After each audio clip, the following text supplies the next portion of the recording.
Iran का America और Israel को झटका। ईरान ने गुपचुप तैयार किया तैरता हुआ मिसाइल शहर। ईरान ने इशारों इशारों में दी इजराइल को धमकी।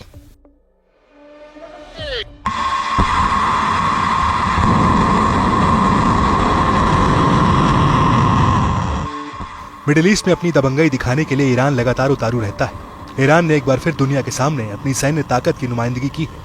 इस्लामिक रिवॉल्यूशन गार्ड्स कॉर्प ने कहा है कि जल्द फारस की खाड़ी और ओमान सागर पर 2 नए अंडरग्राउंड मिसाइलें और तैरते शहरों से पर्दा हटाया जाएगा।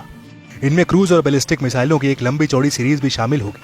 IRGC के ब्रिगेडियर जनरल अली मोहम्मद नैनी ने बताया कि ईरान की नई सैन्य सुविधाओं का उद्घाटन बड़े पैमाने पर एक समारोह में किया जाएगा।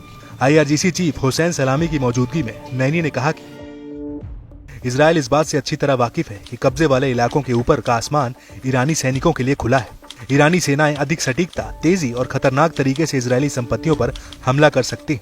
IRGC किसी भी सूरत में बड़ी और जटिल लड़ाइयों के लिए तैयार है। ईरानी सेनाएं इजराइल के खिलाफ कार्रवाई करने का आदेश जारी होने के पल भर के भीतर ही मुस्तैदी से हमले के लिए भी तैयार है। हथियारों और मिसाइलों को बड़े पैमाने पर बनाया जा रहा है। ऐसे में जाहिर होता है कि ईरान ने अपनी नई ताकत हासिल कर ली है। बता दें कि ईरान दुनिया की 14वीं सबसे बड़ी मिलिट्री ताकत है। वहीं मिडिल ईस्ट में ईरान की ही सबसे बड़ी और मजबूत सेना मानी जाती रही। ईरानी सेना के हालिया बयान से एक बार फिर ईरान और इजराइल का टकराव बढ़ने की आशंका जताई जाने लगी। मालूम हो कि पिछले साल ईरान और इजराइल कई मौके पर आमने सामने आ गए थे, जहां दोनों ही देशों ने एक दूसरे पर जमकर बमबारी की थी। ईरान ने 300 से ज्यादा रॉकेट और मिसाइलों से हमला कर इजराइल को दहला दिया था।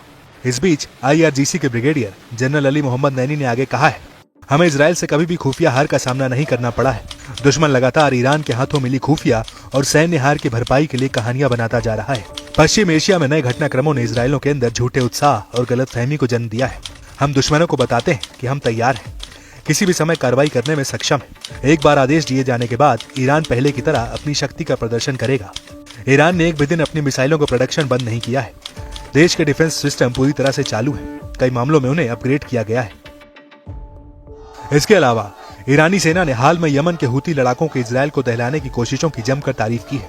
IRGC ने कहा कि इजराइल के एंटी एयर मिसाइल सिस्टम यमनी मिसाइलों और ड्रोन के सामने बेबस नजर आ रहे हैं। इजराइल भ्रम और गलत अनुमानों से ग्रस्त है। ईरान का ऑपरेशन टू प्रॉमिस 1 और 2, जिसने इजराइल के कई शहरों को अपना निशाना बनाया है, जिससे साबित होता है कि इजरायली आसमान ईरानी मिसाइल की जद में है।